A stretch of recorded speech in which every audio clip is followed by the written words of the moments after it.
Today we are going to be going over how to enter a disbursement in the student activity module. The instructions do coincide with student activity module version 2019.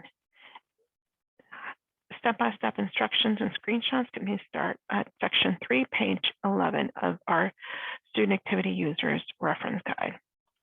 So let's get started here. So again, your train screen looks a little bit different than your live screen, but you can still are able to manage to get around here. So if you click on the second icon from the far left, and then you click on financial, student activity, activity transaction. And of course, you can always have these saved as your favorites. Go to search, click the ellipsis. We're going to go ahead and stick with Clark Central. Click accept. Now we're going to go to the blue disbursement icon, and that'll take us to our entry screen for disbursements. Notice that the asterisks on here note that it's a required field. So those are required fields. There are fields that are not required per the software, but that doesn't mean that they're not required per our guidelines. So to get started here, location number, you can either just type it in if you know it, or you can go to the ellipsis on here, double click it, tab, and it'll take you to the next step. So in here, I'm going to enter the dollar amount of the dollar amount that is on the invoice. So go ahead and put the full dollar amount in there. In this particular case, we're going to be reimbursing someone who's made a purchase at Target. And so all caps. And typically you'd want to use the invoice number. If the whole invoice number fits, you can go ahead and put the whole invoice number. If not, just go and use the last 4 digits, which is just fine. And so we're going to do that. Here you can just type in the date you want to type, which is the date of the invoice. Or the other way you can do this is to just go here, take that. So you go to the little calendar, click on the date you want, click OK, and tap. And so description is not a required field, but it's always helpful when trying to get your items approved. So I'm going to go ahead and complete it. So it applies for Battle of the Books. Okay, so here you would enter your vendor number. It is a required field. So typically, if you're going to be reimbursing back an employee, you would just click on the ellipsis, or you would research in vendor inquiry the actual vendor number. But just to show you, there are quite a few. So if we type in Clark, we're going to get quite a few items on here.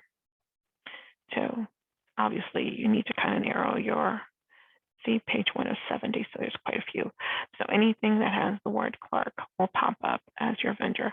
So of course, you would narrow it down and pick whichever one you want. You also want to note that, for example, same vendor number may have more than one address, such as Athens, Clark County, or UGA. Those have several, so you may want to make sure you research that a little bit more. We're going to use a generic vendor on this and tab through. And so here at activity, which is where are we paying for this out of? So in this particular case, this is usually a media expense. So we're going to use the media account here, click accept, action. What is this for? What is it what type of purchase is it? So it's a supply. Click on supply. And here you can either leave it alone, or let's say you want to split it. Maybe the supply was only about $3. And the rest was maybe, I don't know, snacks for or water, maybe for the participants. So we want to do media, and we would click on supplies, miscellaneous expense. And so there you go. It splits it out for you, and you can do this either way. As long as the total invoice is up here, you can split this down, and it'll keep going until you need to, as far deep as you need to split this out. At this point, we are done, so we would go and click accept. We're done with the majority of our entry here. Now we would have to load the documentation that shows that this purchase was approved by the principal, and that shows the actual receipt total was $10. So where you would go is to the attach icon here, the paperclip. You click on that, and you would it's always going to default to generic. So you want to make sure that you go and attach it to student activity disbursement. Double click on that. And you're going to get to TCM, Tele Content Manager screen. Click on plus sign to create a new document. And you're going to click on the import arrow, choose a file, and then typically you would have your file saved somewhere here. So for this particular, I'm just going to attach this report. It's not important for our training, but you just click import. And of course, notice right now that it does not have a document name assigned to it. Once you click saved, it will have a document name attached to it. So once that document is saved, you can go ahead and just exit out of that, and it puts you right back at your original screen. Final step here is to go ahead and release this, and notice that this is at a status created. It has not been released for approval. So once you release, it'll convert to a pending status. So at this point, you can either add another one or exit out. We're going to add another one just so that you know of another way of entering items. This is what you would use to reimburse an employee for a purchase. So if you're actually paying a vendor directly, click on plus sign, back at location, Park Central, tab, let's do $20. Whoops. And so here our invoice number, we're paying, let's say Barnes & Noble directly, and the vendor number is 3561. And the date of purchase is today, and Battle of the Books. Oops. Yeah, books purchase. Okay, so now it's not going to let me until I enter this required field. So we're going to say Barnes & Noble. Let's see if hopefully we can find our vendor. Let's see, so Barnes & Noble has several different addresses. I'm going to choose this one here. So this is Barnes & Noble, one vendor, and this is another. Click accept, tab. So remember, I wanted to go back here and change my Battle of the Books, and I wanted to add a little bit more of the description. Maybe I wanted to Battle of the Books, 5th grade. And tab through. It's going to take you down to activity. Where are we purchasing these books from? What account? So you have a list of them to choose from. Typically, of course, your elementary level and your middle will not have as many accounts as your high school, which is this is a high school. But we're going to go ahead and use, let's say, facility rental money for this. And the other thing I failed to let you know earlier, it does show you the dollar amount at the bottom that's available on the account. When you click on action, this is not a textbook, it's just a miscellaneous expense. And so $20, and like I said, you can split it. So maybe 15 was only for miscellaneous, and maybe the rest is coming out of, let's say, media, like we did for the first one. Click on that, accept. So here, to supply. Okay, and once you're done entering all the information as to where it's going to be split to, you click accept. And so the next thing we have to do is upload the documentation, the supporting documentation for this. So again, student activity disbursement, create new document, arrow for the import, choose the file, and of course you would choose whatever it is you needed to choose from there. We're going to use this generic document. It will upload and you'll see it on your screen. You click save. And if you wanted to attach a second one, you can do that.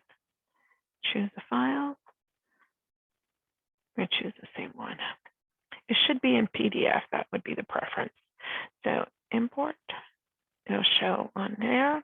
Now, I'm not going to save this one on purpose because I want you to see what it's going to tell you when you try to exit out.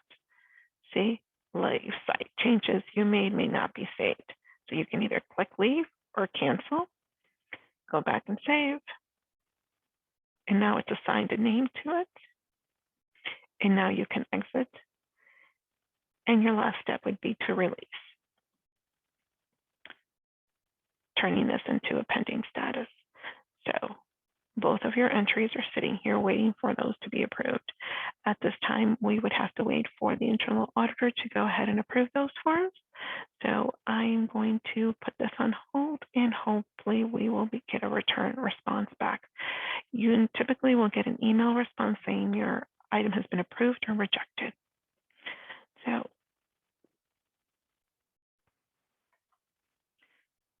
at this point, the check requests that I submitted have been approved, or they're still sitting here as pending. So I would go into search, click on find my school again, click accept again. So one of them has been approved and the other one is still pending. So if you wanted to know why it's still pending, maybe it hasn't been looked at, or just maybe it's on hold. You normally would receive an email like I said before, but you can also look in here under approvers. So let me do that again for you. Click on the bottom here, approvers. And so there it says pending address update. So that means that the invoice has a different address than where I'm trying to cut the check to. So in order to change that address and re-release this for approval, I'd have to click on update, tab, go all the way over here to address. And so these are my choices. And this is where I would verify where the address is. Let's go ahead and choose one, click accept, tab through, click accept once again, and you're going to release it again.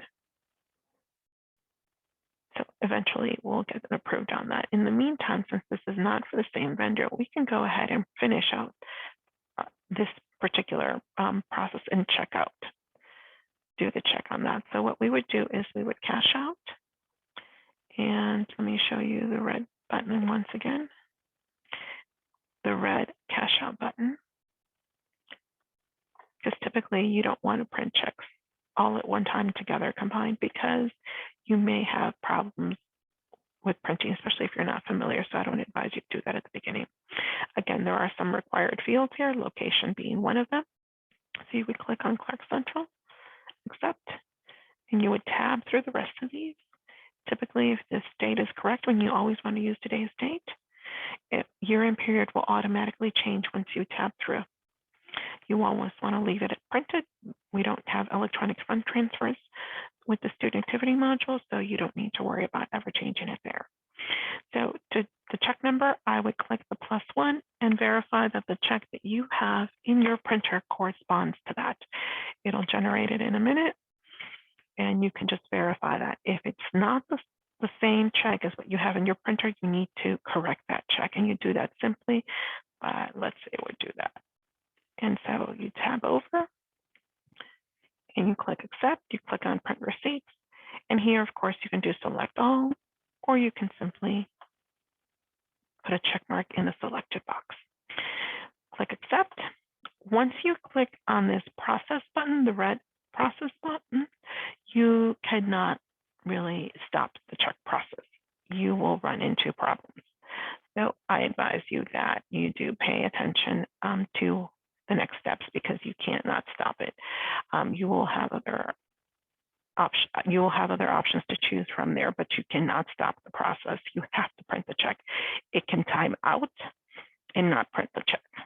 So there is a timer on it. So once you start it, you cannot stop. You will have issues to the point where you may not be able to print for about a week until Tyler support fixes it. So please make sure that when you start the process, you're able to finish it. So we click on process. And here, one way to note that your first screen, because the screen's going to come up twice. The first time it's going to say output type, Munis printer, or save. Your first one will always be save. Click on save, click OK. and the same screen will pop up in a minute once again. Your second screen output type has 4 options. You're going to leave it at Munis printer.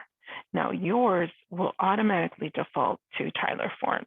Mine, I have a little bit more options. And so basically your screen will look exactly like this in order to print that check.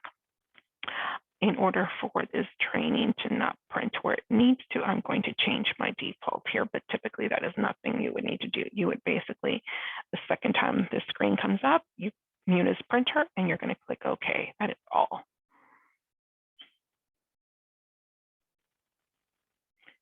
So once this flips through its screen, it's going to tell you processing complete, and you should be hearing your printer print that check.